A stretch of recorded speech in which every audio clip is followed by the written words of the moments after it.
As the world comes to grips with life under this deadly new virus, authorities have urged us to change our habits and adopt a new way of life.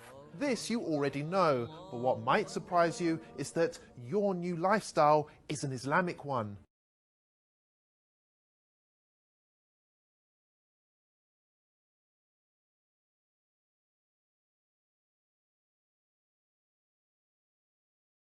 Muslims believe that the Quran is both a holy text and a guide on how to live a healthy and productive life.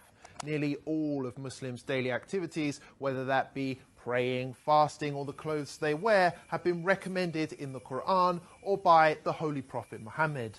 And for years, many of these practices have been ridiculed by non-Muslims who accuse them of being backwards, weird, or straight up offensive. But now, whether you like it or not, we all have to behave like a Muslim. For starters, pubs, clubs and casinos have all been closed.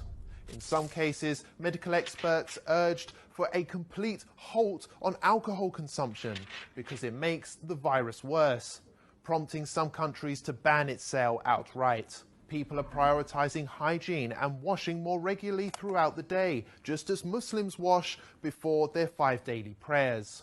It's even become socially acceptable not to shake hands, a typical Muslim practice between men and women, which was often branded insulting in Western culture. Elsewhere, people are now beginning to cover their hands, hair and face in order to protect oneself in public, including those who at one time or another used to insult Muslim women for choosing to do the same thing. Well, it's this way. You know, you can use a scarf. A scarf is, everybody, a lot of people have scarves, and you can use a scarf. Scarf would be very good. And my feeling is if people want to do it, there's certainly no harm to it. I would say do it, but use a scarf if you want. Even Islamophobic governments, which blanket banned the Muslim burqa, can now be seen adopting masks, which makes them look more Muslim than ever before. European countries like Austria have gone as far as to make face covering compulsory by law. And the face veil, covering, has turned out to be so beneficial that London aims to make it compulsory for all in shops and on public transport going forward. And there's more. On the economic front, interest rates have been slashed to near 0% in some cases, which is exactly what Islam teaches. Muslim families also self-isolated naturally for prayers and fasting during Ramadan for an entire month, while non-Muslims massed on British beaches. Now, you may ask, what's the point in bringing this all up?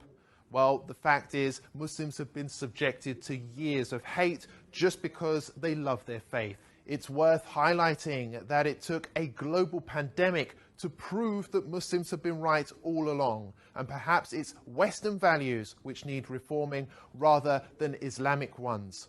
Remember that the next time you have something nasty to say about Islam.